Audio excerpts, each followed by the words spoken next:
She has always been a driving force in terms of taking those that are new and making them feel welcome. Certainly changed the lives of many, many children. She would go to these reviews and they were all day.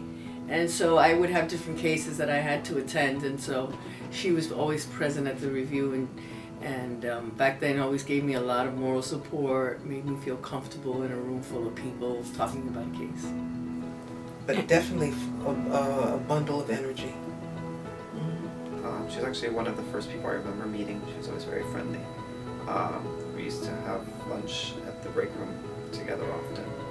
Her tireless effort to work with this program and to advocate for children for such a long time, and to always seem to have a pretty good spirit about it, after so many years, and really enjoying what she does and working with the children. And that's always a blessing and a positive to have in our program. She's just a good soul. So I actually have a funny story about me and Cooky, which is that I was on a tour of the office on my first day, and I was being introduced to Cooky, and I saw on her desk a picture of a girl that I worked with at summer camp in 1990, and I said to Cooky, "Wow, nice to meet you. How do you know Cooky Silverman?" And it's her daughter. So I was friends with Cooky's daughter long before, 14 years before I even met Cooky, and I love that I always have that connection with Cooky here in the office.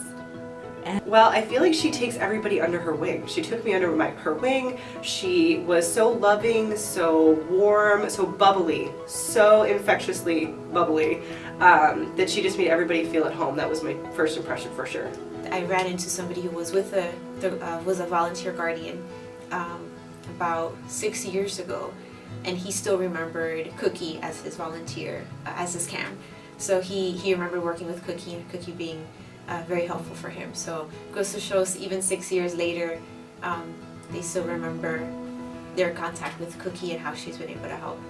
Cooky, I wish you so much happiness and enjoy your time off and have a great time with your children and your grandchildren. I know they all live out of town now, so you'll have so much time to visit them.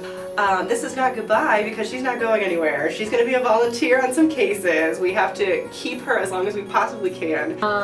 Cooky, you're going to be missed. You're definitely a light around the office, and thank you very much for this pen. Well, Cooky, if you don't want to retire, I'll take your place, okay?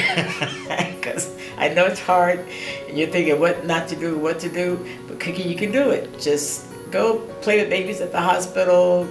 You don't want to play with animals because you say you have to take them home and your husband won't let you, but try. I think he'll let you bring at least one more home. Cooky, I don't know how you're going to do it.